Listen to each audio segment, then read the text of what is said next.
அவருடைய இல்லங்களுக்கு சென்று ஆறுதல் சொல்வதிலும் அவர்களுக்கு தேவையான ஏற்பாடுகளை செய்வதிலும் எங்களுடைய முழு கவனமும் அமைந்திருக்கின்றன. முதலமைச்சருடைய உத்தரவின் அடிப்படையில் தேவையான அனைத்து உதவிகளையும் அவர்களுக்கு முழுமையாக செய்து கொடுக்கப்பட்டு முதலில் 16 பேர் பாதிக்கப்பட்டிருந்தார்கள். அதன் பிறகு இறப்புகளுடைய எண்ணிக்கை கூடிய நிலையில் 108 பேர் அந்த கூட்ட நெரிசலில் பாதிக்கப்பட்டு மருத்துவமனையில் சேர்க்கப்பட்டு சிகிச்சை முடித்து வீடு திரும்பி இருக்கின்றார்கள். இப்பொழுது 5 பேர் கரூர் மாவட்ட அரசு மருத்துவமனையிலும் 2 பேர் மதுரை அரசு மருத்துவமனையிலும் சிகிச்சை பெற்று வருகிறார்கள். விரைவில் அவர்களும் பூரண குணமடைந்து வீடு திரும்ப வேண்டும் என்று வேண்டுகிறேன். ஆகையால் இந்த ஒரு துயர சம்பவம் என்பது யாராலும் ஏற்றுக்கொள்ள முடியாத மிக மோசமான ஒரு துயர சம்பவமாக அமைந்திருக்கின்றன. எனவே இந்த நிகழ்வில் கட்சிகள் பார்க்காமல் இயக்கங்கள் பார்க்காமல் அனைவரும் ஒன்று சேர்ந்து அந்த மக்களுக்கு உதவிய தருணமாக அவர்களுக்கு தேவையான இவற்றை செய்த ஒரு நிகழ்வாக அமைந்திருக்கின்றன. இது போன்ற ஒரு துயர சம்பவம் இனி எந்த காலத்திலும் எந்த சூழ்நிலையிலும் எந்த மாவட்டங்களிலும் நம்முடைய தமிழ்நாட்டில் நடந்திடக்கூடாது. அதற்காகத்தான் 3 நாட்கள் கழித்து உங்களை சந்திக்க வேண்டும்.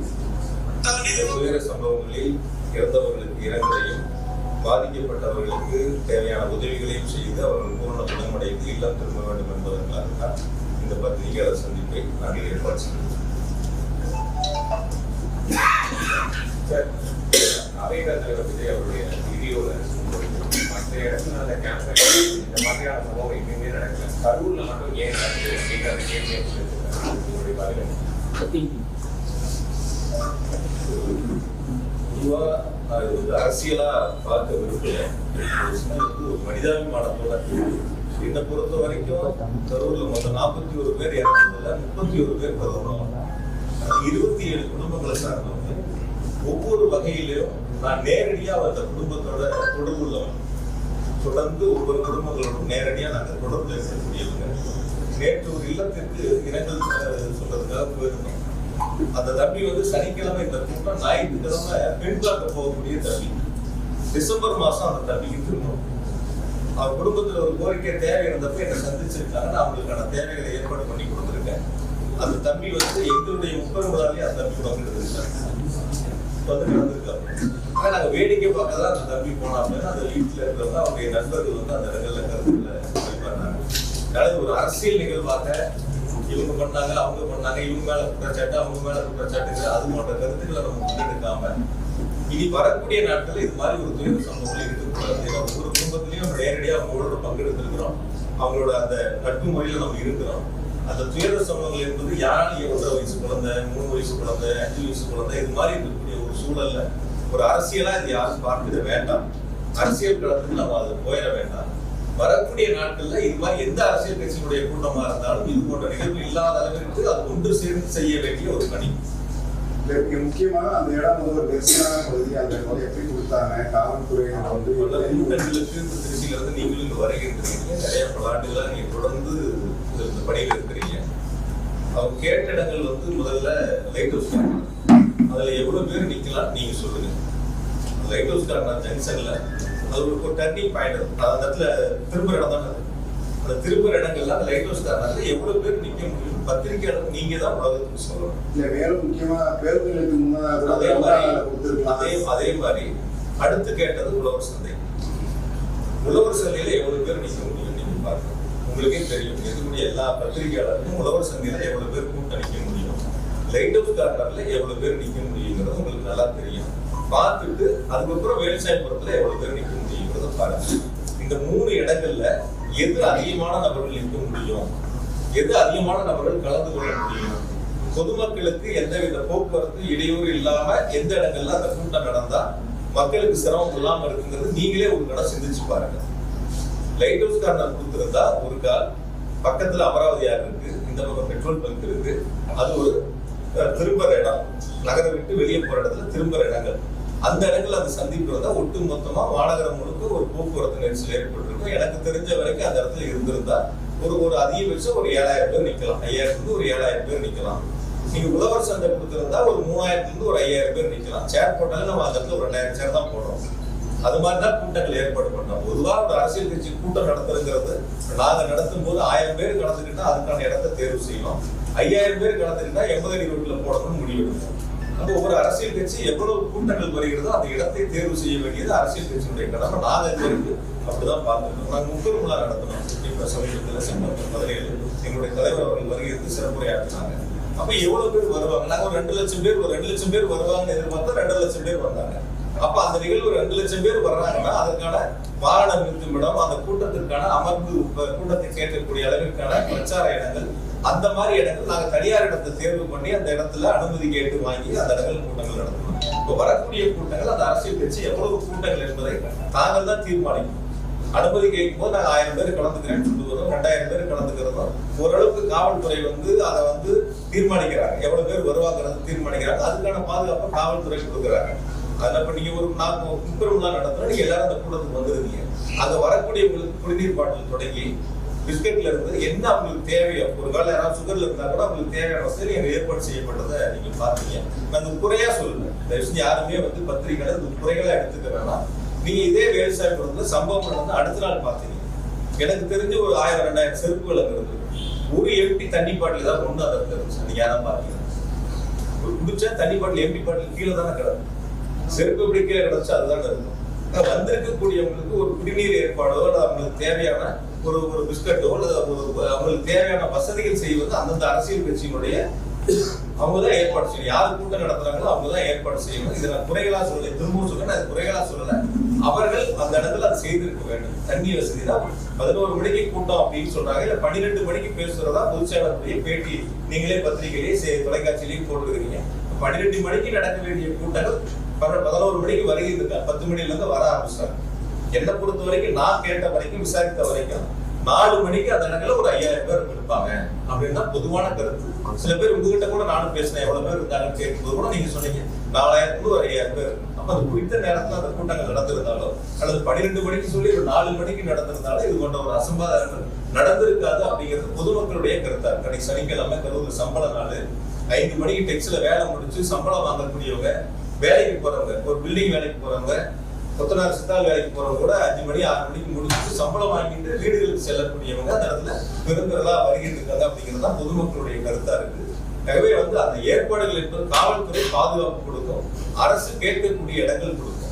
நான் இன்னும் கூட கொஞ்சம் நீங்க வெளிப்படையா பிராக்டிக்கலா பத்திரிகையாளர்கள் நீங்க இது மக்களுக்கு சொல்ல வேண்டிய கடமை உங்ககிட்ட இருக்கு. இப்ப அரசு கொடுக்க வேண்டிய இடங்கள் எவ்வளவு, எந்தெந்த இடங்கள், அந்த இடங்கள்ல கேட்கும் போது அரசு கொடுக்குது. இன்னும் கூட அரசியலா கூட சில நேரங்கள் எடுத்துக்கிறாங்க. இந்த இடங்கள் கேட்டா கொடுக்கல, அந்த இடங்கள் கேட்டா கொடுக்கல அப்படின்னு சொல்ல அரசு ஒரு அரசியலா பண்ண ஆரம்பிக்கிறாங்க. அப்ப கேட்கக்கூடிய இடங்கள் நம்மளுடைய தலைவர் பேசக்கூடிய வரக்கூடிய மக்களுக்கு போதுமான இடமான யார் தீர்மானிக்கும்? அது அரசியல் கட்சியில் தான் தீர்மானிக்கும். இப்ப நாங்க தீர்மானிக்க 30 லட்சம் பேர் வந்தாங்கன்னா இந்த இடம் போதுமானது தனியார் இடத்துக்கு போறோம். அந்த மாதிரி அந்த அரசியல் கட்சிகள் தான் இடங்களை தேர்வு செய்கின்ற பொழுது இந்த இடம் சரியா வருமா? அரசாங்கத்துல இருக்கக்கூடிய காலி இடங்கள்ல ஏற்கனவே அனைத்து கட்சி கூட்டம் போட்டு அந்த கூட்டத்துல தீர்மானிக்கப்பட்ட 11 இடங்கள்ல அனுமதிக்கப்பட்ட இடங்கள்ல அனுமதி கேட்பது கொடுக்குறாங்க. அதனால இது குறைகளா நான் சொல்லல, குற்றச்சாட்டு தான் சொல்ல.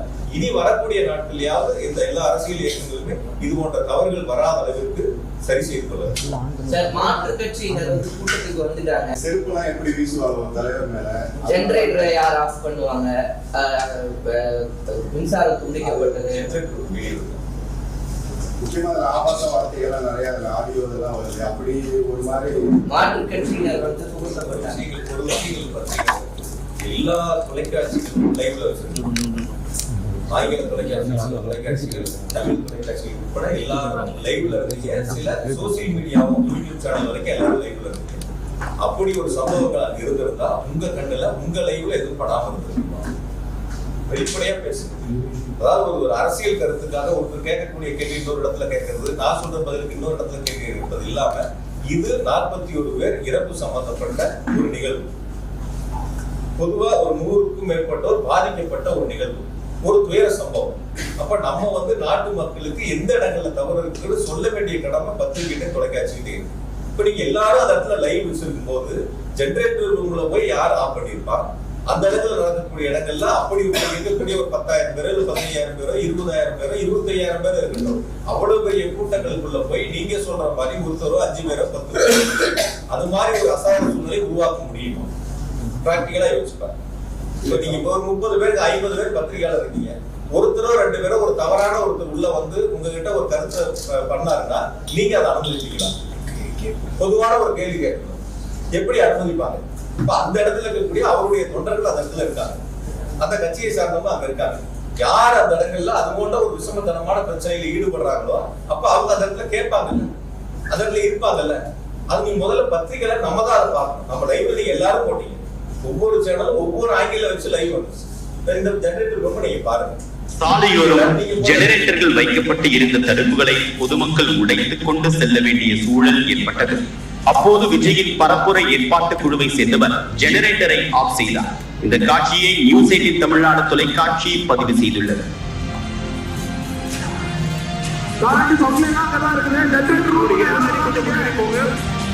கொஞ்சம் முன்னாடி போலாம்.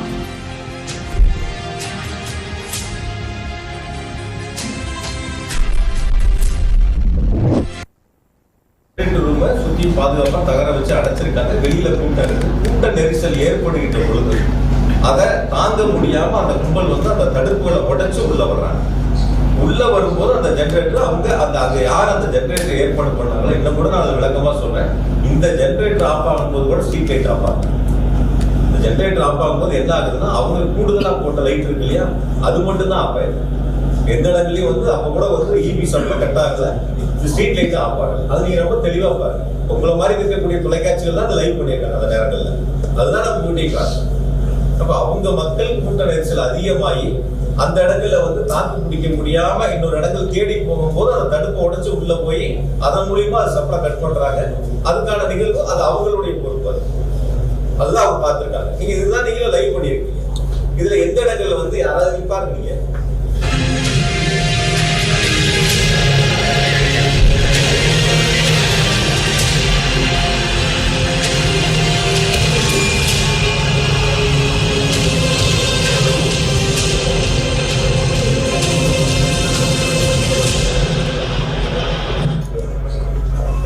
பாத்தீங்களா?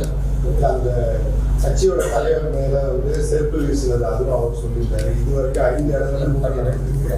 இது போன்ற நிகழ்வுகள்லாம் ஏற்படாது. அந்த வீடியோ அதாவது நான் பார்த்தவரை, நான் கேள்விப்பட்டவரை, அவர்களுடைய எல்லா தொலைக்காட்சியிலையும் அந்த செய்திகளை பார்த்து என்னிடம் சொன்ன கருத்துக்களை பாதிக்கப்பட்ட பகுதியில் இருக்காங்க. பாதிக்கப்பட்ட ஒரு தம்பி தலையில கையை வச்சு கையை நீட்டி தனக்கான உதவிகளை கேட்கிறார். அது நீங்க பார்த்திருக்கீங்க.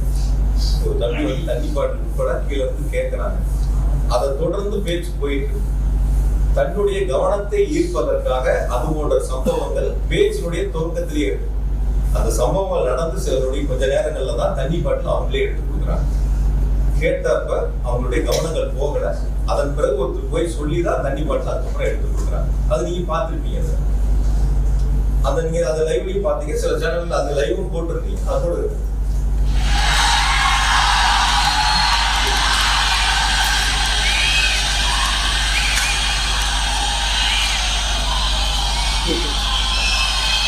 ஆம்புலன்ஸ்ல நம்ம கூட இருக்குது.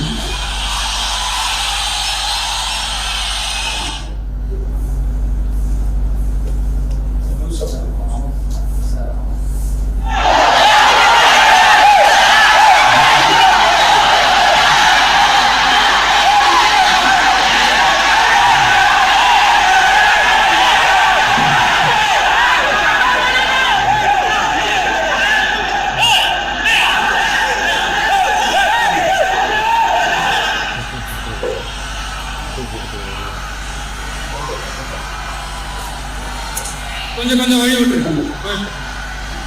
போயிடுங்க.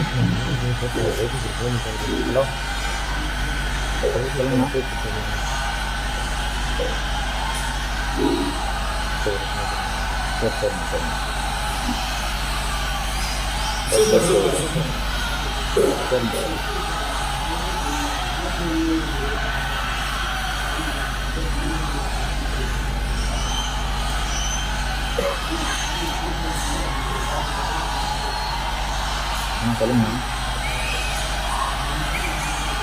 சார். ஓகேண்ணா என்னப்பா ஆம்புலன்ஸ்ல நம்ம கூட இருக்குது.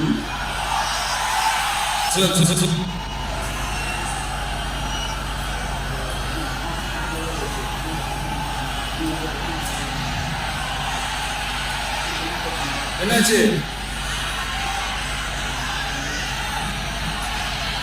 தண்ணி குடிங்கப்பா. தண்ணி போட்டு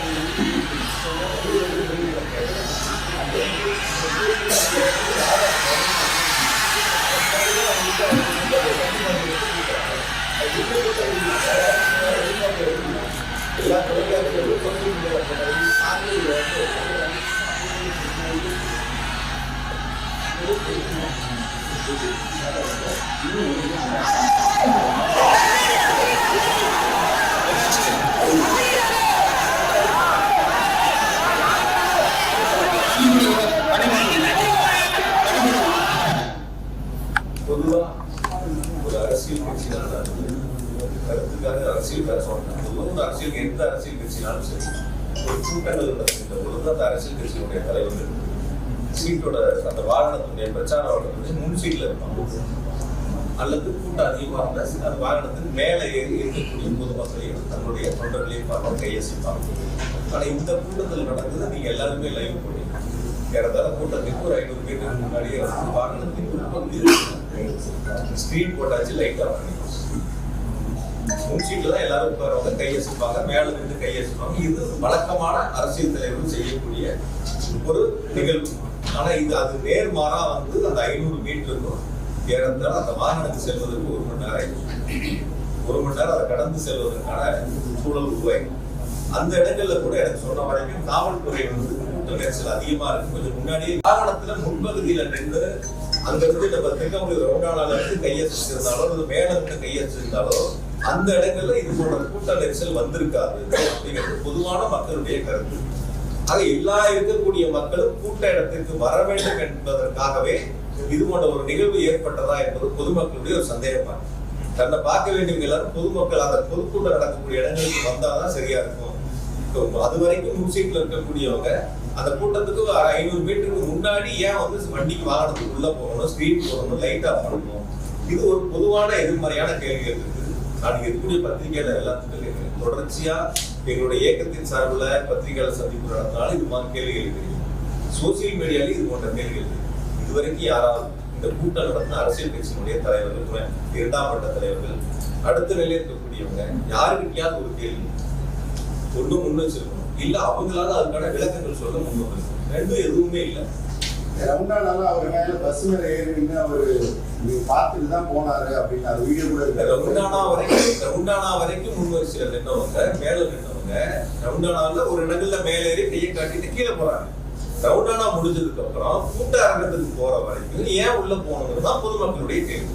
அப்ப அந்த வழிநெடுகிற இந்த 500 மீட்டர் தூரத்துக்கு நின்றவங்க முன் சீட்ல இருந்திருந்தாலோ மேல இருந்திருந்தாலோ அங்கேயே பார்த்துட்டு அப்படியே போயிருப்பாங்க, கூட்டத்துக்குள்ள வந்திருக்க மாட்டாங்க.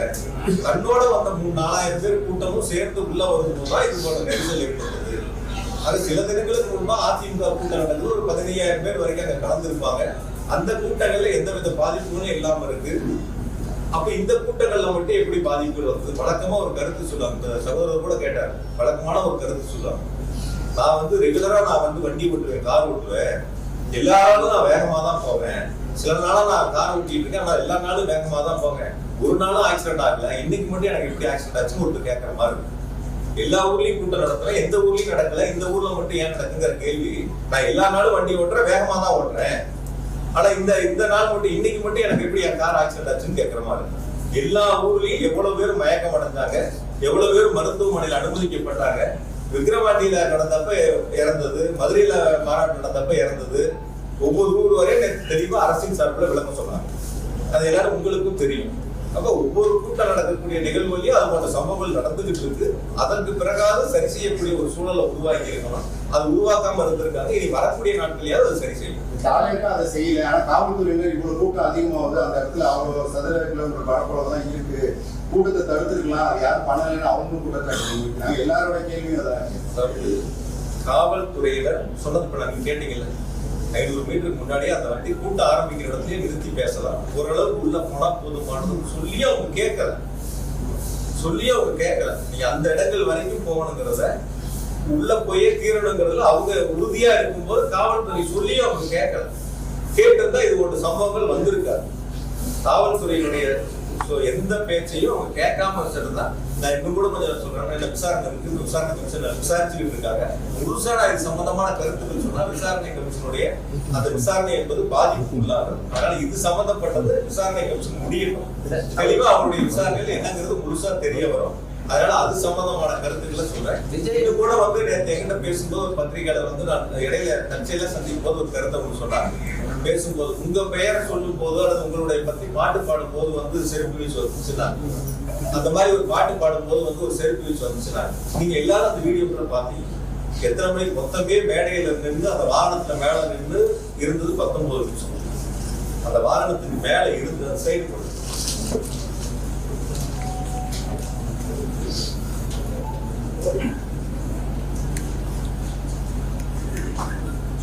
ஜூம் பண்ணிக்காரு.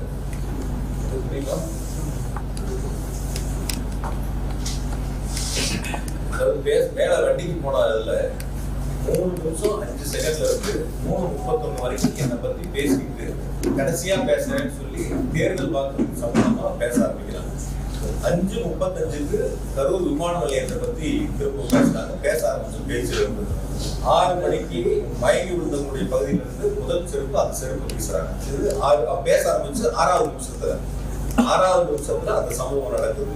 6:40க்கு திரும்ப 2வது செருப்பு வீசுறாங்க. அதே இடங்கள்ல அந்த 6 நிமிஷத்துல 2வது ஒரு சம்பவம் நடக்குது. 7:12க்கு கூட வந்த அந்த அரசியல் கட்சியுடைய தலைவருடைய உதவியாளர் போய் இந்த மாதிரி நிறைய மயக்கம் போடுறாங்க, பக்கத்துல போய் கருத்து சொல்றாங்க. நீங்க எல்லாரும் லைவ்ல பாத்தீங்க, அந்த கருத்துக்களை சொல்றாங்க. அதுக்கப்புறம் அவங்க ஆம்புலன்ஸை கூப்பிடுறாங்க, ஆம்புலன்ஸ் வருது, ஆம்புலன்ஸ்ல ஏத்துறாங்க, கூட்டிட்டு போறாங்க, எல்லா வேலைகளும் நடக்குது. சில பாதுகாவலர் போய் நிறைய பேர் மயக்கம் அடைகிறது அவங்க கிட்ட காதுக்கு சொல்றாங்க. அதெல்லாம் 14வது நிமிஷம். அந்த வேலை வண்டி என்பது 14வது நிமிஷத்துல அது சம்பவங்கள் நடக்குது. திரும்பவும் என்ன பத்தி பேசுறது மொத்தம் 19 நிமிஷத்துல 16வது நிமிஷம் தான் என்ன பத்தின பேச்சு திரும்ப வருது. இந்த சம்பவங்கள் நடக்கிறதெல்லாம் முதல்ல 5 நிமிஷத்துலயே வண்டிக்கு போய் 5வது நிமிடத்திலேயே நடக்குது. இப்ப எந்த நேரங்கள்ல எது நடந்துச்சு என்னங்கிறதே தெரியாம ஒரு சமூக வலைத்தளத்துல ஒரு சம்பவம் நடக்குது. அந்த சம்பவத்துக்கு யார் மீதாவது செய்யக்கூடிய தவறுகளை ஒத்துக்கொள்ளாமல் அல்லது செய்யக்கூடிய தவறுகளை சரி செய்ய வேண்டும் என்று முயற்சி எடுக்காமல் இந்த தவறுகளுக்கு அரசின் மீது, தமிழ்நாடு அரசின் மீது இந்த தவறுகளை திருப்பி விட வேண்டும் என்ற நோக்கத்தில் இது போன்று சமூக வலைத்தளங்களில் ஒரு சாரார் பரப்பி வருகிறார். இது சம்பவம் எப்ப நடந்துச்சு, செருப்பு வீச்சு எப்ப நடந்துச்சு, என்னை பத்தி எப்ப பேசினாங்க, என்னை பத்தி 16வது நிமிடத்துலதான் பேச ஆரம்பிக்கிறாங்க. 19வது நிமிடம் கூட்டம் முடியுது. 19வது நிமிடத்துல கூட்டம் முடியுது. ஆம்புலன்ஸை பொறுத்த வரைக்கும் நேற்று ரொம்ப தெளிவா அரசு சார்பில் விளக்கம் கொடுத்திருந்தாங்க. 2 வாகனம் நாமக்கல்ல இருந்து கூடையே வரும். அந்த போட்டோல 2 வாகனம் நாமக்கல் கூட்டத்துல இருந்து 2 ஆம்புலன்ஸ் கூடையே வருது. உங்க லைவ் போட்டவங்க எல்லாத்துக்கும் லைவ்ல இருக்கும்.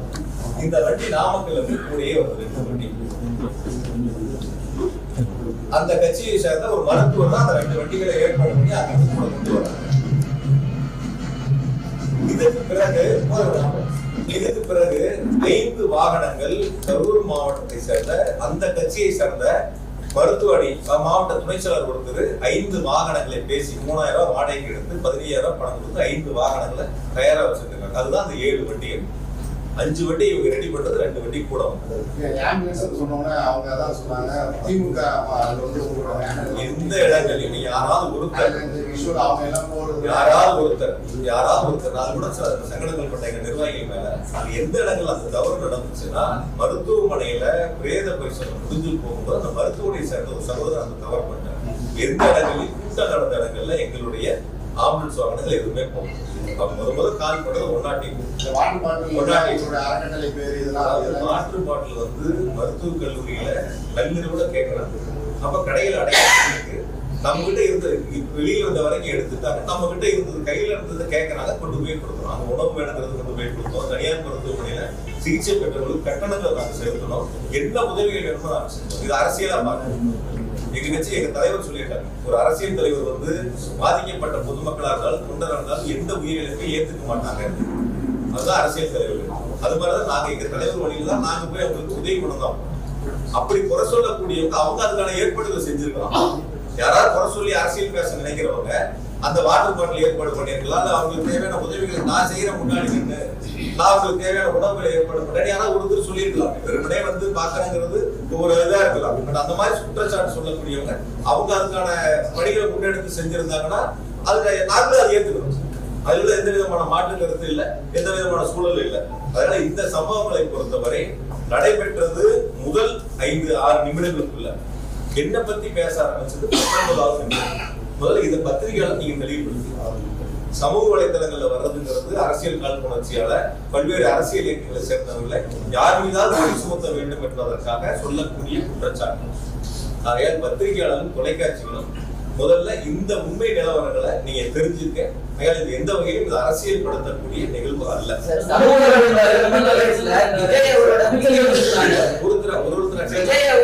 வீடியோல சொல்லியிருக்காரு சிஎம் சார் அப்படின்னு சொல்லி மென்ஷன் பண்ணி சிஎம் சார்னு மென்ஷன் பண்ணி அவர் சொல்றாரு அவரோட வீடியோ.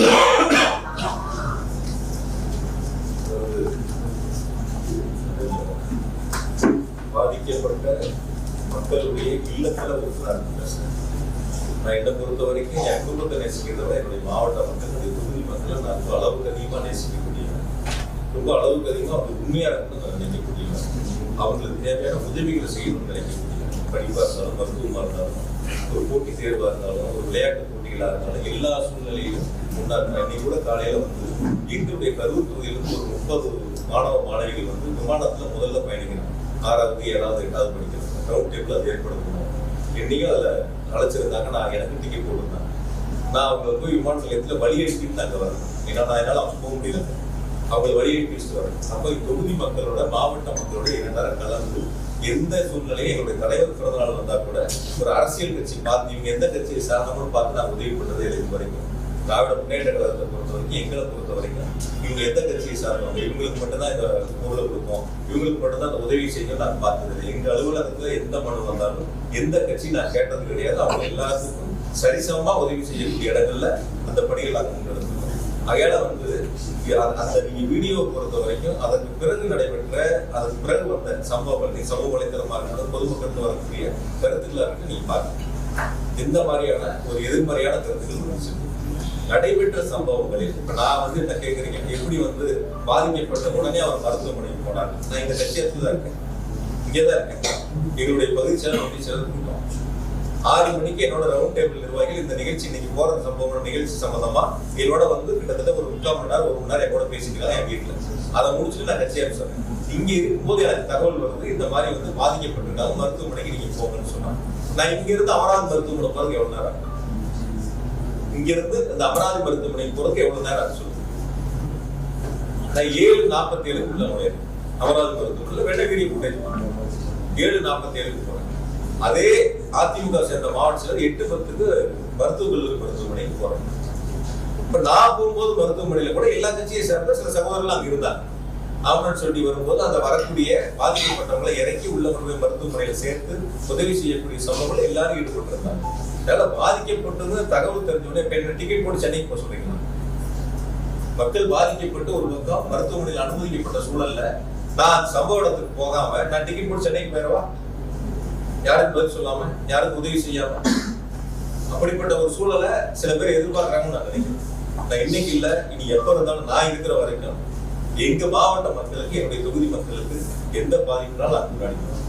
நான் மட்டும் இல்லை, நிர்வாகிகள் அதான் எங்களுக்கு எங்க தலைவர்களுக்கு கொடுக்கணும். அதுல வந்து நீங்க பிரதர் சொன்ன மாதிரி வந்து அவருடைய கருத்தை கேட்டு ரொம்ப நாள் 3 நாள் கழிச்சு ஒரு வீடியோ பதிவிட்டு இருக்காரு. அதெல்லாம் விசாரணை முடியட்டும். நான் சொல்றதை பொறுத்த வரைக்கும் எங்கள் இயக்கமே அல்லது வேறு எந்த இயக்கமா இருந்தாலும் ஒரு தவறு நடந்துவிட்டால் அந்த தவறு அது சராசரி ஒரு அரசியல் கட்சி ஒரு அரசியல் தலைவர் செய்யக்கூடிய கடமை பொருள். நடந்த தவறுகளை ஒரு மீது திசை திருப்பி ஒரு அரசின் மீது திசை திருப்பி மடைமாற்றம் செய்வதற்கு முயற்சி எடுத்தால் ஒருபோதும் மக்கள் ஏற்றுக்கொள்ள மாட்டாங்க.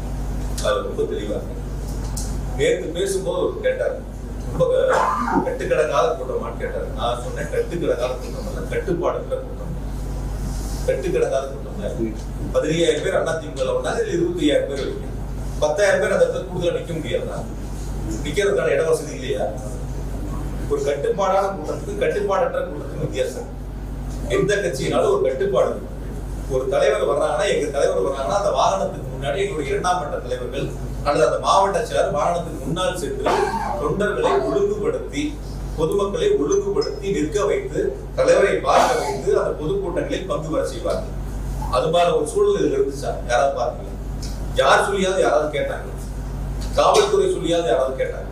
அந்த வாகனத்துக்கு முன்னாடி 2ஆம் மட்ட தலைவர் யாராவது ஒழுங்கா வழிநடத்தி எடுத்துட்டு போனாங்களா? அதாவது 2 வகையில நீங்க பிரிக்கணும். அரசு செய்ய வேண்டியது, ஒரு அரசியல் கட்சி நடத்தக்கூடிய மாநாடாக இருக்கட்டும், பொதுக்கூட்டமாக இருக்கட்டும், ஒரு கண்டன ஆர்ப்பாட்டங்களாக இருக்கட்டும், அரசு செய்ய வேண்டியது ஒரு வகை, அந்தந்த அரசியல் இயக்கம் செய்ய வேண்டியது ஒரு வகை. அரசு செய்ய வேண்டிய கடமை சரியான நேரத்தில் சரியான முறையில் செய்திருக்கிறார். அரசியல் இயக்கங்கள் செய்ய வேண்டிய கடமைகள் அந்த கூட்டத்தில் முழுவதுமாக செய்ய தவறியதான். ஒரு சிலர் செஞ்சிருக்கலாம். என்கிட்ட கூட இன்னும் கொஞ்சம் கேட்டாங்க, அந்த கூட்டம் அந்த அளவுக்கு ஒளிபெருக்கி குறைவான ஒளிபெருக்கி தான் இருந்தது, பின்னாடி இருக்கிறவங்க பேசுறது கேட்கல, உள்ள வந்தாங்க. அந்த அரசியல் கூட்டங்கள்ல பேசுறது எவ்வளவு நேரம்? 19 நிமிஷம் வண்டியில் இருந்து பேசுறது என்ன பொறுத்த வரைக்கும் அதிகபட்சம் ஒரு 10 நிமிஷம் இருக்கலாம். அது சொல்லப்பட்ட கருத்து தேர்தல் வாக்குறுதி சம்பந்தமான ஒரு 4-5 கருத்து, என்ன பற்றி ஒரு 2 கருத்து, அவ்வளவுதான். அதிகபட்சம் ஒரு 10 நிமிஷம். எவ்வளவு நேரம்?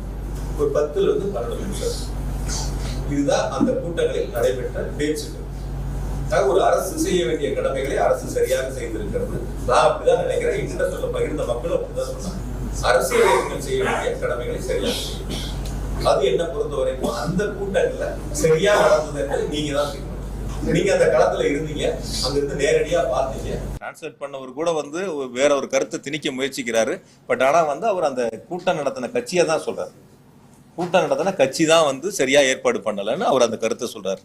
ஆக எடுத்திருக்கக்கூடிய அந்த அவங்க உண்மை கண்டதுக்குள்ள அவங்க எடுக்கட்டும், கருத்துக்களை யாருனாலும் சொல்லி விசாரணை ஆணையத்தின் முன்பு அவங்களுடைய கருத்துக்களை சொல்லலாம். யார் சைடு தவறு இருக்கு, என்ன தவறுகள் இருக்குங்கிறத அந்த விசாரணை ஆணையத்துக்கு முன்னாடி போய் அவங்க கருத்துக்கள் சொல்லட்டும், ஆணையம் இறுதியா முடிவெடுக்கும்.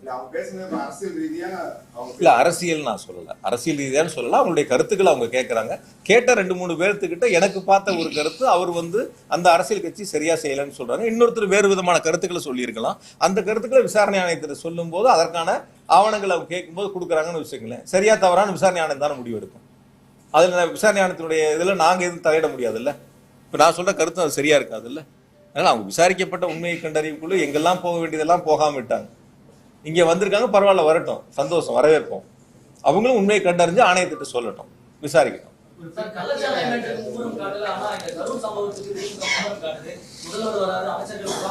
சார், எந்த சம்பவமா இருந்தாலும் சரி, நீங்க சொன்ன சம்பவத்திற்கும் எங்களுடைய மாண்பு துணை முதலமைச்சரும் நேரில் சென்று அவர்களுக்கான ஆறுதலை சொல்லி அனைத்து உதவிகளையும் செய்தார்கள்.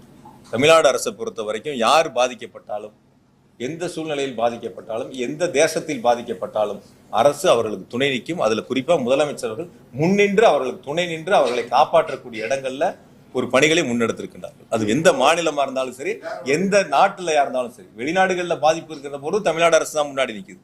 வெளி மாநிலங்கள்ல பாதிப்புங்கிற போது தமிழ்நாடு அரசு தான் முன்னாடி இருக்கு. எங்க ஊரை சேர்ந்த ஒரு மருத்துவர் வட இந்தியால சுற்றுலா போயிட்டு பாதிக்கப்பட்ட பொழுது அங்க அவரை கூட்டிட்டு மருத்துவ சிகிச்சை டெல்லியில கொடுத்து திரும்ப சென்னையில அவர் எங்க முதலமைச்சரை சந்திச்சு நன்றி தெரிவிச்சுட்டு போனார். அதுபோல ஒரு நல்ல ஒரு அரசாங்கத்தை தான், நல்ல சூழலை தான் முதலமைச்சர் உருவாக்கிட்டு இருக்காங்க. உயிரிழந்தவர்களோட குடும்பம் உட்பட பல பகுதிகளில் பொதுமக்கள் காவல்துறை சரியான பாதுகாப்பு வசதிகள் செய்யலன்ற குற்றச்சாட்டு வைக்கிறாங்க. அதுதான் சார் நான் உங்ககிட்ட சொன்னேன். அதே சமூக வலைத்தளங்கள்ல பாராட்டக்கூடிய செய்திகள் இருக்கு. அதே சமூக, நீங்க ஒரு செய்தியை மட்டும் பாக்குறீங்க, ஒரு செய்திகளை மட்டும் பாக்குறீங்க. சில அரசியல் இயக்கங்கள் தவறுதலாக அரசின் மீது குற்றச்சாட்டுகளை முன்னெடுக்க வேண்டும் என்று ஒரு மனப்பான்மையோடு எடுக்கக்கூடிய ஒரு சில செய்திகளை மட்டும், உங்களுக்கு தேவையான செய்திகளை மட்டும் எடுத்துக்கிறீங்க. அதே சமூக வலைத்தளங்கள்ல பாராட்டி எவ்வளவு பேர் பதிவிட்டு இருக்காங்க, அது நீங்க பார்க்கணும்ல. இதுல எத்தனை பேர் இருக்காங்க, அதுல எத்தனை பேர் இருக்காங்கன்னு பார்க்கணும்ல. பாராட்டக்கூடிய மக்கள், நீங்க 27 குடும்பங்களுக்கு நாங்க போனோம்ல, போன வரைக்கும் அவங்க எதுவும் குற்றச்சாட்டுகள் சொன்னாங்களா? 108 பேர் பாதிக்கப்பட்டு காயமடைஞ்சவங்க அவங்க எதுவும் குற்றச்சாட்டுகள் சொன்னாங்களா? அங்க இருக்கக்கூடிய மக்கள் நேரில் போனவங்க எதுவும் குற்றச்சாட்டுகளை சொன்னாங்களா? நான் கூட இன்னைக்கு காலையில பேசும்போது என்னுடைய நண்பர் ஒருத்தர் கேட்டாரு, யாரோ ஒருத்தர் சமூக வலைத்தளத்துல பார்த்தேன் கத்தியில கிழிச்சிருந்தாங்கன்னு சொல்லிட்டு. இப்ப நான் அதுக்கு கேட்டேன், நான் கத்தியில கிழிச்சிருந்தா அவங்க எந்த மருத்துவமனையில அனுமதிக்கப்பட்டாங்க? அப்ப அந்த சமூக வலைத்தளத்துல வரக்கூடிய செய்தி ஒருவர் ஒரு ஒரு ஒரு பாதிப்பு, ஒரு இரத்த காயம் ஏற்படுகிறது, ஒரு கத்தியில கிழிச்சிடறாங்கன்னு சொன்னா ஏதாவது ஒரு மருத்துவமனையில், அரசு மருத்துவமனையோ தனியார் மருத்துவமனையோ ஏதாவது ஒரு இடத்துல ஒரு சிகிச்சைக்கு போயிருக்கணுமா இல்லைங்களா? கைதான மாவட்ட செயலரோட மனைவியே சொல்றாங்க ஸ்ப்ரே அடிச்சாங்க அப்படின்லாம் அவங்களே ஸ்டேட்மெண்ட் கொடுக்குறாங்க. அதாவது 2 நாள் கழித்து அந்த ஸ்டேட்மெண்ட் எப்போ வருது? ஏன் அன்னைக்கு பாதிக்கப்பட்ட அன்னைக்கு அதே மாவட்டத்துடைய மனைவி அந்த மருத்துவமனைக்கு வந்திருக்கலாம், பாதிக்கப்பட்டவங்களை பார்த்திருக்கலாம். 2 நாள் கழித்து தன்னுடைய கணவர் கைது செய்யப்படுகிறார் என்று தெரிந்தவுடன் அதற்கான கருத்துக்களை முன்னெடுக்கிறவங்க 2 நாட்கள் 3 நாட்கள் எங்க போனாங்க? நான் இன்னும் கூட கேட்கறேன். சரி, அப்படி சொல்லக்கூடிய அவருடைய மனைவி அதற்கான ஆவணங்களை நேரடியா விசாரணை கமிஷன்ல போய் சொல்லலாம். எந்த இடங்கள்ல நீங்க எல்லாரும் லைவ் போட்டீங்கல்ல, அப்படி யாராவது ஸ்ப்ரே அடிச்சிருந்தா அந்த லைவ்ல யாரோ ஒருத்தரோட லைவ்ல வரும்ல, உங்களுடைய லைவ்ல ஏதோ ஒரு சேனல் லைவ், ஏதோ ஒரு யூடியூப் லைவ்ல ஏதோ ஒரு இடங்கள்ல இருக்கும்ல, அது மாதிரி இருக்குல்ல. ஒரு தம்பி ஒருத்தர் பேசுவார் பாருங்க, அந்த வீடியோ போடுங்க. அவங்க அங்க ஆதாரங்களை கொண்டு போய் கொடுக்கட்டும், விசாரணை ஆணையம் விசாரிக்கட்டும். இந்த சம்பவங்களை பாருங்க. இது இது இது உங்களை மாதிரி ஒரு ஒரு அவரை தூக்க முடியாமல் அள்ளி கொண்டு வருகிறார்கள். மிகவும் அவரது நிலைமை கவலைக்கிடமாக உள்ளன. ஒரு ஆம்புலன்ஸ் வசதியிலே, குடிநீர் வசதியிலே இன்னொருவர் மயங்கி விழுந்து மிகவும் மோசமான நிலையில் வருகிறார். அவரை தூக்கி கொண்டு மிகவும் கஞ்சமான ஒரு நிலையில் தற்போது கொண்டு செல்கின்றார்கள். இன்னொருவர் மயங்கி கொண்டு மிகவும் மோசமான நிலையில் வந்துள்ளார்.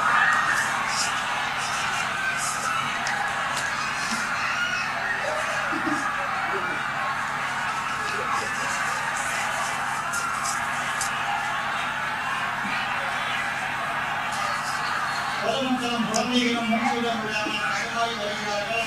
அனைவரும் ஐடியிலும் ராஜ்யத்திலும்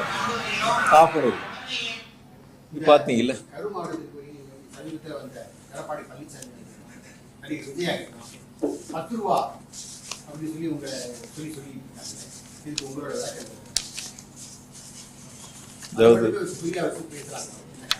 அதாவது அரசியல் ரீதியா கருத்துக்களை முன்வைக்க நினைச்சவங்க அது எடுபடலை. தனிப்பட்ட முறையில குற்றச்சாட்டுக்களை முன் வச்சு அந்த கருத்துக்களை அதன் மூலியமா ஒரு அவதூறுகளை அல்லது ஒரு தவறான ஒரு எண்ணத்தை மக்களிடத்துல உருவாக்கலான்னு அவங்களுடைய முயற்சிகளை முன்னெடுக்கிறாங்க. நான் பொதுவா இது அரசியல் இயக்கங்களுக்கு எல்லாத்துக்கும் சேர்ந்து பொதுவான ஒரு கருத்தை இருக்கக்கூடிய சூழல். இப்ப அந்த துறைகள் என்னிடத்துல இல்லை, இப்ப நான் அதுல இருந்து வெளில வந்திருக்கேன். இருந்தாலும் சொல்ல வேண்டியது என்னுடைய கடமை. அதிமுக பொதுச்செயலராக இருக்கட்டும் அல்லது இப்போ வந்த அரசியல் கட்சியினுடைய தலைவராக இருக்கட்டும், 2016 இருந்து 21 வரைக்கும் இது போன்ற ஒரு சம்பவங்கள், அதாவது டாஸ்மாகில் 10 ரூபாய்க்கு கீழே கூடுதலாக வசூலிக்கப்பட்ட அது சம்பந்தமான புகார்கள் வந்து நடவடிக்கை எடுக்கப்பட்டது 7540. இப்போ போன அதிமுக ஆட்சியில் 10 ரூபாய்க்கு மேலே கூடுதலாக வசூலிக்கப்பட்டு நடவடிக்கை எடுக்கப்பட்டது 8666. இது கடந்த அதிமுக ஆட்சியில் வசூல் பண்ண அபராத தொகை ஏறத்தாழ 14 கோடி ரூபாய் அந்த ஆட்சியில் வசூல் பண்ணியிருக்காங்க. அபராத தொகைகள் இந்த மாதிரி கூடுதல் விலைக்கு விற்றவர்கள் மீது நடவடிக்கை எடுத்து அபராத தொகையை வசூலிச்சிருக்காங்க. 2021 பிறகு திமுக ஆட்சியில் இதன் மீது எடுக்கப்பட்ட நடவடிக்கை, அதாவது 10 ரூபாய்க்கு கீழே தொடுக்கப்பட்ட விசாரித்து எடுக்கப்பட்ட நடவடிக்கை 18,253. 18,253 விசாரிக்கப்பட்டு நடவடிக்கை எடுக்கப்பட்ட புகார்கள். அதே போல 10 ரூபாய்க்கு மேல 2,356 இது நடவடிக்கை எடுக்கப்பட்டு 8,51,00,000 ரூபாய் அவர்களிடமிருந்து அபராதமாக வசூலிக்கப்பட்டிருக்கின்றன. நான் கொஞ்சம் வெளிப்படையாவே உங்ககிட்ட சொல்றேன். நான் இப்ப இந்த 5 வருஷத்துல இது போன்ற புகார்கள் வருகின்ற பொழுது அந்த கூடுதல் தொகை ஒருவருக்கு செல்லுகிறது என்று சொன்னால், கடந்த 5 ஆண்டு அதிமுக ஆட்சியில் இது போன்று கூடுதலாக வசூலிக்கப்பட்ட தொகை எடப்பாடி பழனிசாமிக்கு சென்றது. அப்ப இன்று முதல் எடப்பாடி பழனிசாமி 10 ரூபாய் பழனிசாமி என்று அழைக்கப்படலாம். நான் யதார்த்தமா சொல்றேன். இதே சூழல் தான் கடந்த அதிமுக ஆட்சியிலே இருந்துச்சு. இதே போலதான் வந்து நடவடிக்கைகள் எடுக்கப்பட்டிருக்கு. அதை விட கடுமையான நடவடிக்கை இப்பொழுது எடுக்கப்பட்டிருக்கு. அவங்க எடுத்த விட 2 மடங்கு புகார்களுக்கு நடவடிக்கை எடுக்கப்பட்டு அபராதம் வசூலிக்கப்பட்டிருக்கு. அப்ப கடந்த ஆட்சியில் இருக்கப்பட்டது இப்ப நீங்க வசூல் பண்ணது ஒருத்தருக்கு போகுது அப்படின்னு நீங்க சொல்லி அவங்களுடைய பேச்சுக்கள் இருந்தால், அப்ப அவங்களுடைய கருத்து அவங்க ஆட்சியில் வசூலிக்கப்பட்டது அவருக்கு போயிருக்கு. அவர் அதை ஒத்துக்கணும்.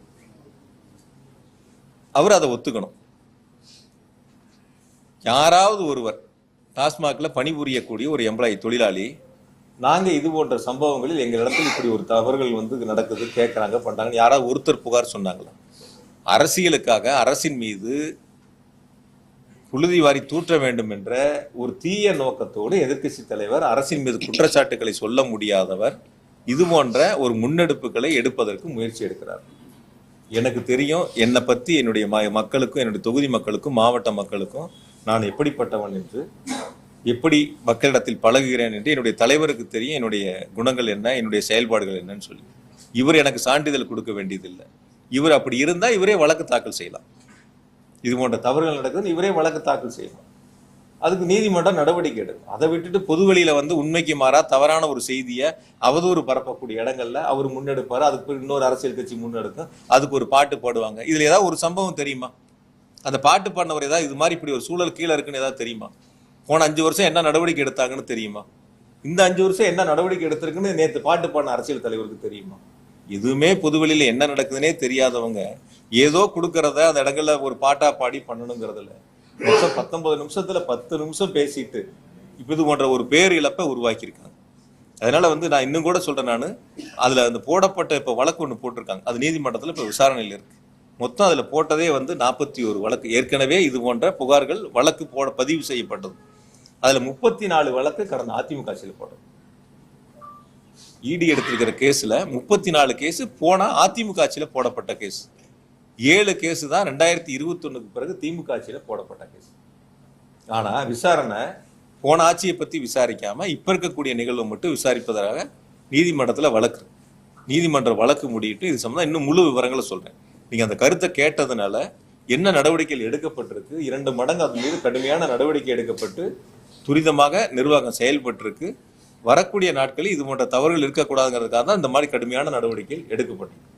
அதனால அரசு நிர்வாகத்தை பொறுத்தவரை எதிர்க்கட்சிகள் சொல்லக்கூடிய குற்றச்சாட்டுகள் மக்களிடத்தில் எடுபடாமல், மக்கள் அதை ஏற்றுக்கொள்ள முடியாத சூழலில் அரசின் மீது அவதூறு பரப்ப வேண்டும், தனிப்பட்ட முறையில் காழ்ப்புணர்ச்சி காரணமாக விமர்சனங்களை முன்வைக்க வேண்டும் என்பதற்காக பொதுவெளியில் சொல்லக்கூடிய கருத்துக்களை மக்கள் ஒருபோதும் ஏற்றுக்கொள்ளக்கூடிய மனநிலையில் இல்லை.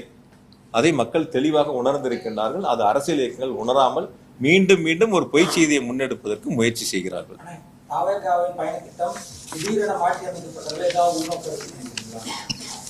நிறைய பேருக்கு கேள்வி கேட்டப்ப கூட சொன்னேன் நான், இது நீங்க அவங்க கிட்ட கேட்கணும். ஏங்க திடீர்னு தள்ளி வச்சீங்க, ஏங்க 7 மணி நேரம் லேட்டா வந்தீங்க, ஏங்க 12 மணிக்கு பேசுறாருன்னு சொல்லி 3 மணிக்கு காவல்துறையில கடிதம் கொடுத்தீங்க, 7 மணி நேரம் காலதாமதம் எதனால வந்து 1 மணி நேரம் வாகனத்துக்கு உள்ள போய் அமர்ந்துக்கிட்டீங்க, எதனால லைட் ஆஃப் பண்ணீங்க, ஏன் கூட்ட நெரிசலுக்குள்ள வண்டியை கொண்டு போய் கட்டாயப்படுத்தி உள்ள கொண்டு போய் நிறுத்துனீங்க, கூட்ட நெரிசலுக்கு முன்னாடியே நிறுத்தி இருக்கலாமே, கூட்டம் ஆரம்பிக்கும் போதே சீட்டு வண்டியோட முன் சீட்லயோ அல்லது மேலேயே நின்று பொதுமக்களை பார்த்து கையாட்டி இருக்கலாமே, கையெச்சரிக்கலாமே, இதெல்லாம் ஏன் செய்யலன்னு அவங்கள பார்த்து கேட்க வேண்டிய கேள்வி, அதற்கு பதில் சொல்ல வேண்டிய கடமை பொறுப்பு அவங்களுக்கு இருக்கு.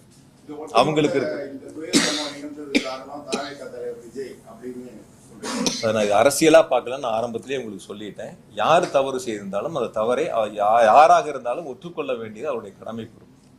யாரா இருந்தாலும் சரி. நான் தான் உங்ககிட்ட தெளிவா சொன்னேன், 2 வகையா பிரிக்கணும். ஒன்று அரசு செய்ய வேண்டியது, ஒன்று அரசியல் கட்சிகள் செய்ய வேண்டியது. பொதுக்கூட்டங்கள், ஆர்ப்பாட்டங்கள்ல அரசு செய்ய வேண்டியதை சரியாக செய்திருக்கிறது. அரசியல் கட்சிகள் சரியாக செய்திருந்தால் இது போன்ற தவறுகள், இது போன்ற இழப்புகள் ஏற்பட்டிருக்காது. அதுல தான் நான் ரொம்ப தெளிவா சொல்றேன். அதனால இந்த சம்பவங்களை பொறுத்தவரை நான் உங்களை அழைத்ததே பாதிக்கப்பட்டவர்களுக்கு, இறந்தவர்களுக்கு இரங்கலையும் பாதிக்கப்பட்டவர்களுக்கான ஆறுதலையும் சொல்லி இந்த நிகழ்வில், அதாவது இந்த உடனடி நடவடிக்கை எடுத்த மாண்பு முதலமைச்சர்களுக்கும் துணை முதலமைச்சர்களுக்கும் நன்றி தெரிவிப்பதற்காகத்தான் பத்திரிகையாளர் சந்திப்பு இன்று ஏற்பாடு செய்யப்பட்டன. இருந்தாலும் கூட அரசியல் சார்ந்த நீங்கள் எடுத்த கேள்விகளுக்கு நான் பதில் சொல்லாம தவிர்த்துட்டு போனேன்னா வேற ஏதோ காரணங்கள் இருப்பதை போல சில செய்திகள் தவறுதலாக மீண்டும் மீண்டும் ஒரு தவறான செய்திகள் முன்னெடுக்கப்படும். ஆகையால இப்ப சமூக வலைத்தளங்கள்ல வரக்கூடிய பதிவுகள் நீங்க கேள்வியா கேட்பது கூட, அந்த சமூக வலைத்தளங்கள் பதிவிடக்கூடியவர்கள் விசாரணை ஆணையத்தின் முன்பு அவருடைய ஆதாரங்களை கொடுத்து இது போன்ற தவறுகள் இருக்கிறது என்று சொன்னால் விசாரணை ஆணையம் தெளிவாக விசாரித்து நடவடிக்கை எடுப்பதற்கு ஏதுவாக இருக்கு. அதுக்கு நம்மளும் அவங்களுக்கு சப்போர்ட்டா இருக்கலாம். என்னெல்லாம் இருக்கு, என்னெல்லாம் பாதிப்புங்கிறது நம்மளும் அவங்களுக்கு துணையா இருந்து அது போன்ற நிகழ்வு இனி வருங்காலத்தில் வராத அளவிற்கு நாம் பார்த்துக் கொள்ளலாம். ஏன்னா இந்த நிகழ்வு என்பது கரூரில் மட்டும் நடைபெற்ற ஒரு நிகழ்வு அல்ல. தொடர்ந்து நடைபெற்ற நிகழ்வு நாமக்கல்லா இருக்கட்டும், திருச்சியா இருக்கட்டும், அரியலூரா இருக்கட்டும், நாகப்பட்டினம், திருவாரூரா இருக்கட்டும், எல்லா இடங்கள்லையும் இது போல பாதிக்கப்பட்டு மருத்துவமனையில் அனுமதிக்கப்பட்டிருக்காங்க. அதுதான் நேற்று ஏடிஜிபி சார் ரொம்ப தெளிவாக சொன்னார். எவ்வளவு பேர் எந்தெந்த, நான் வேணா கூட அந்த பட்டியலை உங்களுக்கு நான் சொல்கிறேன். நான் யார் யார் எவ்வளோ பேர் எந்தெந்த ஊரில் பாதிக்கப்பட்டு மருத்துவமனையில் அனுமதிக்கப்பட்டு சேர்க்கப்பட்டாங்கிறத நான் உங்களுக்கு பட்டியலாகவே சொல்கிறேன். நான் எந்தெந்த ஊரில் எவ்வளோ பேருங்கிறதுல அதில் இருக்கக்கூடியவங்க எல்லாருமே வந்து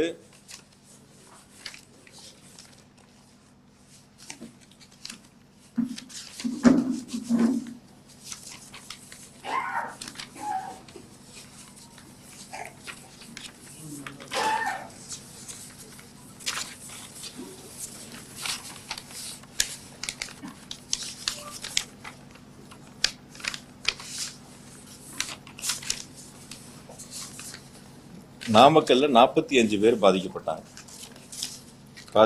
மருத்துவமனையில் சேர்க்கப்பட்டது. நாமக்கல்ல 45. இப்படி திருவாரூர் தொடங்கி மதுரையிலிருந்து உயிரிழப்புகள் வரைக்கும் தொடர்ந்து நடந்திருக்கு. அப்போ இது போன்ற ஒரு பாதிப்புகள் ஏற்படுறது எல்லா ஊர்லேயும் நடந்திருக்கு. எந்த ஊர்லேயும் நடக்கல. நான் தான் ஆரம்பத்திலேயே சொன்னேன். சார் நீங்க ஒரு இல்லை சார், நீங்க தான் சார் செய்திகள் போடுறீங்க. நீங்க தானே செய்தி பிரேக்கிங் நியூஸே போடுறீங்க. இன்னும் கூட உங்கள்கிட்ட கொஞ்சம் வெளிப்படையாக சொல்லட்டுமா? அதாவது ஒரு அரசியல் கட்சி வந்து குழந்தைகள் வந்து அழைச்சிட்டு வர வேண்டாம்னு ஒரு செய்தி போடுறாங்க, ஒரு அறிக்கை கொடுக்குறாங்கன்னு வச்சுக்கோங்க. ஆனால் அந்த தொலைக்காட்சியில் நீங்கள் என்ன பண்ணுறீங்க? குழந்தைகளை தூக்கி தோளில் வச்சிருக்கிறது, குழந்தைகள் மேலே மப்ளர் கட்டி இருக்கிறது, இதெல்லாம் ரொம்ப பெருசாக மிகைப்படுத்தி நான் இன்னும் கூட உங்கள்கிட்ட நான் வெளிப்படையாக கேட்டேன். ஒரு அரசியல் கட்சி தலைவர் வீட்டில் கிளம்புறதுலேருந்து கூட்ட மேடைக்கு வர்ற வரைக்கும் பொதுவாக நீங்கள் லைவ் பண்ணீங்க, அது உங்களுடைய பொறுப்பு. நீங்கள் போட்டுக்கிறீங்க, வேண்டாம்னு சொல்லலாம். அது குறிப்பிட்ட நேரத்துக்கு அவங்க வந்தாங்களா, எத்தனை மணிக்கு அனுமதி கேட்டாங்க, எத்தனை மணிக்கு வந்தாங்க, என்னங்கிறது அந்த செய்திகளே அந்த நேரங்களில் யாருமே போடலை. பொதுவாக இன்னும் ரெண்டை தவிர அந்த செய்திகளை தான் முன்னெடுக்க பார்த்தீங்களே தவிர, அந்த குழந்தைகள் இருக்கிறத பெருசாக காட்டுறதுக்கு தான் முன்னெடுக்க பார்த்தீங்களே தவிர, இன்ச்சு பை இன்ச்சாக நகர்ந்து வாங்கணும்னு சொல்லி போட்டீங்க. நடந்துல உருண்டுக்கிட்டு போனால் கூட இன்ச்சை விட வேகமாக போகலாம். ஆனால் அந்த வண்டிக்கு முன்னாடி எவ்வளோ நடந்து போனாங்கன்னு பார்த்துருப்பீங்க. ஒரு தேர் திருவிழாவில் கூட இன்னும் கொஞ்சம் வேகமாக போவாங்க.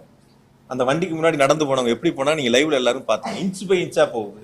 100 பேர் நின்ற இடங்கள்ல பல்லாயிரக்கணக்கான வரவேற்பு நின்னான்னு போட்டிருந்தாங்க சில தவிர்த்து.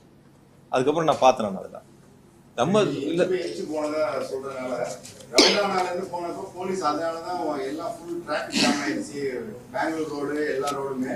அதனால நீங்க உள்ள இருங்க அப்படின்னு சொல்லி எந்த இடங்கள்லையும் காவல்துறை அது போன்று அறிவுறுத்தப்படவில்லை. இது மாதிரி எந்த இடங்கள்லையும் காவல்துறை நீங்க உள்ள இருங்கன்னு யாரும் சொல்லலை. காவல்துறை சொன்னது ஒன்னே ஒண்ணு, அந்த கூட்ட நெரிசலா இருக்கு, உள்ள போக வேண்டாம், வாகனங்களை உள்ள எடுத்துக்கிட்டு போனா இன்னும் நெரிசல் அதிகமாகும், அதனால முன்னாடியே நிறுத்தி பேசலாம் தான் அவங்க சொன்னாங்க. காவல்துறை வந்து நீங்க உள்ள போங்கன்னு எந்த இடங்கள்லையும் யாரும் சொல்லவில்லை. அப்படி ஒரு தகவல் இது வரைக்கும் இல்லை. இருந்திருந்தா நிச்சயமா அப்படி ஒரு கேள்வி முன்வைக்கப்பட்டிருக்கும். அதனால நீங்க தொலைக்காட்சிகளா இருந்தாலும், லைவ் பண்றவங்களா இருந்தாலும், சோசியல் மீடியாவா இருந்தாலும் இருக்கக்கூடிய சூழலை யதார்த்தமாக சொல்ல வேண்டியது நம்முடைய கடமை பொறுப்பு. தம்பி கூட கேட்டாப்ல இந்த மாதிரி வருதுன்னு சொல்லி. பாசிட்டிவ் 100 இருக்கு, நெகட்டிவ் 10 இருக்கு. அந்த நெகட்டிவ் அரசின் மீது காழ்ப்புணர்ச்சிகரமாக சொல்லக்கூடிய கருத்துக்களாக கூட இருக்கலாம், அல்லது 1-2 அதில் சரியாக கூட இருக்கலாம். சரியா இருக்கக்கூடிய கருத்துக்களாக இருந்தால் நீ விசாரணை ஆணையத்தில் முன் வச்சு இது போன்ற இருக்குது, வரக்கூடிய காலங்களில் அது எல்லாரும் சேர்ந்து சரி செய்வதற்கான முயற்சிகள் எடுக்கணும். ஆனால் என்னை பொறுத்தவரை நான் சொல்வது, மீண்டும் ஒரு முறை உங்களிடத்தில் இறுதியாக சொல்வது, ஒரு அரசு என்பது பாதுகாப்பு கொடுக்கும், கேட்கக்கூடிய இடங்களுக்கு அனுமதி பரிசீலித்து கொடுக்கும். அந்த கேட்கக்கூடிய இடங்களுக்கு பரிசீலித்து அனுமதி மறுக்கப்பட்டால் அரசியல் காழ்ப்புணர்ச்சியால் மறுக்கப்படுகிறது என்ற ஒரு செய்தியை அரசியல் தலைவர்கள் முன்னெடுப்பதும், அதை தொலைக்காட்சிகளும் பத்திரிகைகளும் பெரிதாக செய்திகளை வெளியிடுவதும், ஏதோ ஒரு சில கட்சிகளுக்கு மட்டும் அரசு அனுமதி கொடுப்பதை போல ஒரு தோற்றத்தை உருவாக்க முயற்சி செய்வதும், ஆகையால அது போன்ற ஒரு சூழலில் நீ வரக்கூடிய நாட்களில் மறுக்கப்பட்ட காரணங்கள் என்ன, எதனால் மறுக்கப்பட்டது, கொடுக்கக்கூடிய அனுமதிகள் என்னென்ன நிபந்தனைகள் விதிக்கப்பட்டிருக்கின்றன, இந்த நிபந்தனைகள் என்னென்ன அவர்கள் கடைபிடித்திருக்கின்றார்கள், என்னென்ன கடைபிடிக்கவில்லை, நிபந்தனைகளை மீறி செயல்பட்டிருக்கிறார்கள், இது எல்லாம் சீர்தூக்கி பார்த்து, இது பொதுமக்கள் சார்ந்தது, உயிர் சார்ந்தது. எந்த வீட்டில் பாதிப்பு என்றாலும் அனைவருக்குமான அது ஒரு பாதிப்பு தான், எல்லாருக்குமான ஒரு பாதிப்பு தான். அது எந்த ஊர்ல நடந்திருந்தாலும் சரி, கரூர்ல மட்டும் இல்லை, எந்த ஊர்ல நடந்திருந்தாலும் சரி. ஆக இது எல்லாருமே வரக்கூடிய நாட்களில் இது போன்ற ஒரு சூழல் இல்லாத அளவுக்கு சரி செய்ய வேண்டிய பங்கு எல்லாத்துக்கும் இருக்கு. அதுக்கு அரசினுடைய கடமை மிக சிறப்பாக தெளிவாக செய்திருக்கிறார்கள். காவல்துறைய பங்கு மிக சிறப்பாக, அவரே நன்றி சொன்னாரே, அவரே ஆரம்பத்தில் நன்றி தானே சொன்னாரு, ஒன்னும் காவல்துறை குறை சொல்லலையே. நான் இந்த இடத்துக்கு நின்று நான் பேசுறது காரணமே காவல்துறை தான், நன்றின்னு தான் அவர் சொன்னாரு. இப்ப காவல்துறை தன்னுடைய பங்கை சரியா தான் செஞ்சிருக்கு, கடமையை சரியா தான் செஞ்சிருக்காங்க. அந்த இடங்கள்ல இருக்கக்கூடிய குறைகளை எடுத்து சொல்ல வேண்டிய கடமை பொறுப்பு இருக்கு. சரி செய்ய வேண்டியது அந்தந்த அரசியல் கட்சிகளை சார்ந்தவர்களுடைய கைகளில் இருக்கின்றன. அதை வரக்கூடிய நாட்களில் சரி செய்ய வேண்டும்.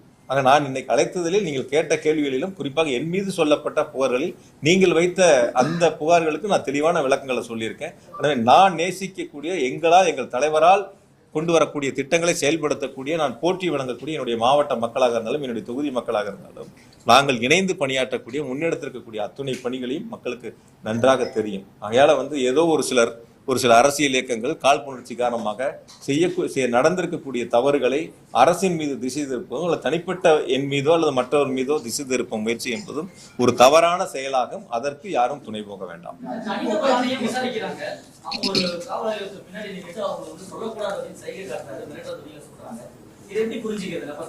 எனக்கு நீங்க சொன்ன வீடியோ நான் பார்க்கல. அது எந்த இடத்துல நடந்துச்சுன்னு எனக்கு தெரியல. அப்படியா எனக்கு அப்படி இருந்துச்சுன்னா நீங்க எனக்கு அனுப்பிச்சு விடுங்க. நான் காவல்துறை காவல் ஆய்வாளர் இது மாவட்ட காவல் கண்காணிப்பு அனுப்பிச்சு விட்டு அது யாருன்னு பார்க்க சொல்றேன். அஜித்குமார் கொலை வழக்குல தமிழ்நாடு முதலமைச்சர் உடனே சிபிஐக்கு மாற்றினாங்க. இது அதே மாதிரி நிறைய சந்தேகங்கள் உடற்கூறு ஆய்வு அவசர செய்யப்பட்டது. இது சிபிஐக்கு மாற்ற சொல்லி சார் அது சம்பந்தமானது எல்லாம் நேற்று தெளிவா அரசு கூடுதல் தலைமைச் செயலாளரும் ஏடிஜி சார் உள்ளிட்ட அரசு துறை செயலாளர்கள் எல்லாம் தெளிவான விளக்கங்கள் கொடுத்துட்டாங்க. மிக தெளிவான விளக்கங்கள் நேற்று முழுவதுமாக கொடுக்கப்பட்டிருக்கின்றன. எனவே இன்று சொல்லப்பட்டிருக்கக்கூடிய கருத்துக்களில் நான் முன்வைத்திருக்கக்கூடிய நீங்கள் கேட்ட கேள்விகளில் மிக தெளிவான விளக்கங்கள் இருக்கின்றன. எனவே என்னை பொறுத்தவரை இனிமேல் வரக்கூடிய நாட்களில் எந்த தொலைக்காட்சியிலும் பத்திரிகையிலும் சீர்தூக்கி பார்த்து இடங்கள் ஒதுக்கப்பட்டதில் தொடங்கி பாதுகாப்புகள் வரை அரசினுடைய நடவடிக்கை சிறப்பாக இருக்கிறது என்பதையும் கவனத்தில் கொள்ள வேண்டும். எந்த அரசியல்கள் கூட்டம் நடத்தினாலும் அவருடைய பங்கு என்பதை சொல்ல வேண்டிய கடமை பொறுப்பும் உங்களிடத்தில் இருக்கின்றன. இந்த அரசு இதை செய்யும், அரசியல் கட்சிகள் இதை செய்ய வேண்டும், அந்த கடமைகள் சரியாக நடந்ததா என்பதை ஒரு விவாதமாக எடுத்து கூட நீங்கள் அதனுடைய கருத்துக்கள் சொல்ல வேண்டியது உங்களுடைய பொறுப்பாக இருக்கலாம். ஆக நடந்திருக்கக்கூடிய சம்பவங்கள் ஒரு துயர சம்பவம். அந்த துயர சம்பவங்களில் இனி வரக்கூடிய நாட்கள் இது போன்ற துயரங்கள் இல்லாத அளவிற்கு அனைவரும் சேர்ந்து முன்னெடுக்க வேண்டும். எனவே மீண்டும் ஒரு முறை இப்படிப்பட்ட ஒரு துயர சம்பவத்தில் இரவோடு இரவாக கரூருக்கு வருகை வந்து ஆறுதலை சொல்லி அனைத்து நடவடிக்கைகளும் எடுப்பதற்கு பல்வேறு மாவட்டங்கள், திருச்சி மாவட்ட ஆட்சித்தலைவர், திண்டுக்கல் மாவட்ட ஆட்சித்தலைவர், பல்வேறு மாவட்டங்களிலிருந்து மருத்துவ குழுக்கள் அதற்கான முழு ஏற்பாடுகளையும் செய்த முதலமைச்சர் அவர்களுக்கும் துணை முதலமைச்சர் அவர்களுக்கும் மாவட்ட மக்களின் சார்பாகவும் எங்களது சார்பாகவும் நன்றியை இந்த நேரத்தில் தெரிவித்துக் கொள்கிறோம். அரசியல் இயக்கங்களை சார்ந்தவர்கள் வந்திருக்கின்றார்கள். நல்லெண்ணத்தோடு அவர்களுக்கும் இந்த நேரத்தில் நாங்கள் நன்றியை தெரிவித்துக் கொள்கின்றோம். இனி கரூர் மாவட்டம் என்பது இது போன்ற நிகழ்வு இல்லாத அளவிற்கு, தமிழ்நாடும் என்பது இது போன்ற நிகழ்வு இல்லாத அளவிற்கு அனைவரும் சேர்ந்து உருவாக்கப்பட வேண்டும். நிவாரணத்தை பொறுத்த வரைக்கும் சில நேரங்கள் நேற்று கூட சில நேரங்கள் சொன்னாங்க, பாதிக்கப்பட்ட அந்த கரூர் மாவட்டத்தில் 41 பேர்ல 10 பேர் வேறு மாவட்டங்கள், கரூர் மாவட்டத்தை சேர்ந்தவங்க இறந்தவங்க 31 பேர். 31 குடும்பங்களுக்கும் நாங்களே நேரில் சென்று இரங்கலை சொல்லி அவர்களுக்கான அந்த உதவித்தொகை முதலமைச்சர்கள் கொடுத்த 10 லட்சம் ரூபாய்க்கான அந்த நிதி உதவியை வழங்கிவிட்டு வந்திருக்கின்றோம். அதனால யாருக்கும் அதுல பாக்கி இல்லை. இப்போ காயமடைந்தவர்களுக்கு நேற்று 5 பேருக்கு கொடுத்துருக்கிறோம். மீதி இருக்கிறவங்களுக்கு இப்போ தயார் பண்ணிட்டு ஒரே கேள்வி முக்கியமா இறுதியா, இதுக்கு முன்பு நடந்த சம்பவம் கள்ளச்சாராயம் மற்ற சம்பவத்துல அதிகாரிகள்லாம் மாற்றப்பட்டாங்க, அவர்கள்லாம் பணியிடை நீக்கம் இதெல்லாம். இந்த சம்பவத்துல இந்த மாதிரி தடுத்துக்கலாம் எல்லாரும் சொல்றாங்க. சார் நீங்க ஒரு விஷயம் பதிலீங்க. எல்லாரும் சொல்றாங்க, எல்லாரும் யாருங்க? இதை தவறாவே சொல்லிட்டு இருக்கீங்க. எல்லாரும் யாருங்க? எல்லாரும் ஒரு விஷயம் புரியும். எல்லாரும் சொல்றாங்க உங்களுக்கு வேண்டியப்பட்டவங்க பிஜேபி சார்ந்தவங்க, அதிமுக சார்ந்தவங்க, டிவிகே சார்ந்தவங்க, இந்த மாதிரி ஒரு அரசியல் கட்சியை சார்ந்தவங்க சொல்ற கருத்துல எல்லாருமா? எல்லாருன்னா யாரு? மக்கள் தாங்க எல்லாரும். எல்லாரும் சொல்றாங்கிறது நீங்க சமூக வலைத்தளத்துல பாருங்க, டிவி விவாதத்துல பாருங்க, பொதுமக்கள் சொல்லக்கூடிய கருத்துக்கள் பாருங்க, எவ்வளவு பேர் என்னென்ன சொல்லியிருக்கான்னு பாருங்க.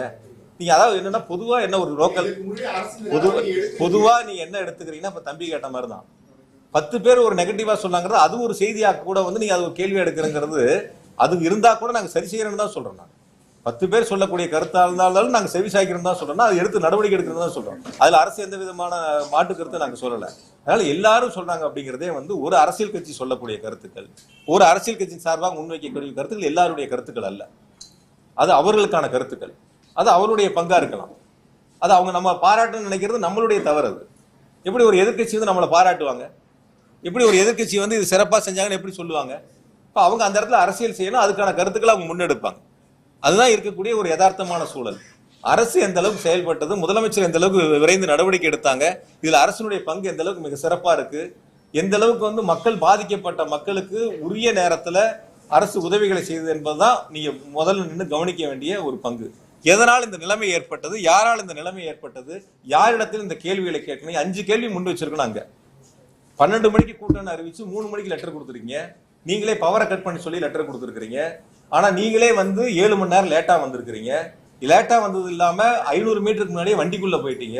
500 மீட்டர் வரைக்கும் வண்டிக்கு வெளியில வரல, வண்டிக்கு மேலேயும் வரல. கூட்ட நெரிசல் இருக்குன்னு காவல்துறை சொல்லியும் வண்டி உள்ள கூட்ட நெரிசலுக்குள்ள வண்டியை கொண்டு போய் உள்ள சேர்த்திருக்கிறீங்க. உங்களுடைய பாதுகாவலரோ உதவியாளரோ மேல வந்து பொதுமக்கள் வந்து பாதிக்கிறாங்க, பெண்கள் சாஞ்சி விழுங்குறாங்கன்னு சொன்னதுக்கு அப்புறமும் நீங்க பேச்சை தொடர்றீங்க. நீங்களே ஆம்புலன்ஸை கூப்பிடுறீங்க. ஆம்புலன்ஸ் வந்த பிறகு நீங்க போறியா நண்பான்னு கேட்கறீங்க. அந்த ஆம்புலன்ஸை நீங்களே அனுப்புறீங்க. அங்க ஆம்புலன்ஸ் எங்க இருந்து வந்ததுன்னு நீங்களும் ஒரு கேள்வி கேட்கறீங்க. ஆக இது எல்லாம் யாரிடத்தில் கேட்க வேண்டிய கேள்வி, இதெல்லாம் யார் விளக்கம் சொல்ல வேண்டிய இடத்தில் இருக்கிறார்கள். அப்ப அவங்க கிட்ட இந்த கேள்விகள் எல்லாம் முன் வச்சு அந்த அவங்களை நீங்க தொடர்பு கொண்டு இதற்கெல்லாம் உங்களுடைய விளக்கங்களை சொல்லுங்க. 7 மணி நேரம் ஏன் லேட் ஆச்சு, ஏன் நீங்க வண்டிக்குள்ள 500 மீட்டருக்கு முன்னாடி உள்ள போனீங்க, வண்டி கொண்டை நிறுத்தி 10 நிமிஷம் வரைக்கும் ஏன் மேல வரல, இதெல்லாம் அவர்களிடத்தில் கேட்டு அவர்கள் சொல்ல வேண்டிய நிவர்த்தி செய்ய வேண்டிய பொறுப்பு அவங்க இடத்துல இருக்கு. நான் இப்பொழுதும் இறுதியா சொல்றேன், அரசியலாக இதை எடுத்துக்கொள்ள வேண்டாம். யார் தவறு செய்தாலும் தவறு தான். அந்த தவறுகளுக்கு யார் தவறு செய்தார்களோ அவர்களுக்கு பொறுப்பு எடுத்துக் கொள்ள வேண்டும். அது எந்த கட்சியா இருந்தாலும் சரி. அரசு இதில் மிக தெளிவாக நிதானமாக ரொம்ப பொறுமையாக அனைத்து நடவடிக்கைகளும் எடுத்திருக்கின்றன. பாதுகாப்பிலும் அரசை பொறுத்தவரை காவல்துறையை பொறுத்தவரை சிறப்பாக செயல்பட்டு இருக்கின்றார்கள். அதற்கு அந்த கட்சியினுடைய தலைவர் பேசும் பொழுது சொன்ன நன்றியை அவர் சொல்லியிருக்கிறார். அதனால இதில் எந்த விதமான மாற்று கருத்தும் நீங்க முன்னெடுக்க வேண்டியதில்லை. சமூக வலைத்தளங்களில் வரக்கூடிய ஒரு சில கருத்துக்களை வைத்து நீங்கள் கேள்விகளை முன்னெடுப்பது என்பது அது அவர்கள் சார்ந்த சில கருத்துக்களை, அந்த கட்சியை சார்ந்த சில கருத்துக்களை முன்வைக்க முயற்சி செய்கிறார்கள். அப்படி சொல்லக்கூடியவர்களும் விசாரணை ஆணையத்தில் அவருடைய கருத்துக்களை சொல்லி அதற்கான ஆவணங்களை சமர்ப்பித்தால் விசாரணை ஆணையம் இறுதி நடவடிக்கை எடுக்கும். அதற்கான விசாரணை ஆணையத்துடைய அறிக்கையை கொடுப்பார்கள். நிச்சயமாக முதலமைச்சர்கள் நடவடிக்கை எடுப்பார்கள். எனவே விசாரணை ஆணையத்தினுடைய அந்த விசாரணை நடந்து கொண்டிருக்கின்ற பொழுது அது சம்பந்தமான கருத்துக்களை முழுவதுமாக நான் முன்வைப்பது என்பது சரியாக இருக்காது. இருந்த போதும் கூட நீங்கள் கேட்ட கேள்விக்கு நான் பதில் சொல்லாமல் வெறும் கருத்துக்களை மட்டும் நன்றியை மட்டும் நான் சொல்லிட்டு போனா நீங்க கேள்வி கேட்ட நான் பதில் சொல்லலை அப்படின்னு ஒரு தவறான ஒரு செய்தி வந்துவிடும் என்பதற்காக நீங்கள் கேட்ட கேள்விக்கு நான் பதில் சொல்லியிருக்கிறேன். மீதி விசாரணை ஆணையம் முடியட்டும். அதனுடைய அறிக்கை வந்த பிறகு முதலமைச்சர்கள் நிச்சயமாக நடவடிக்கை எடுப்பார்கள். நன்றி.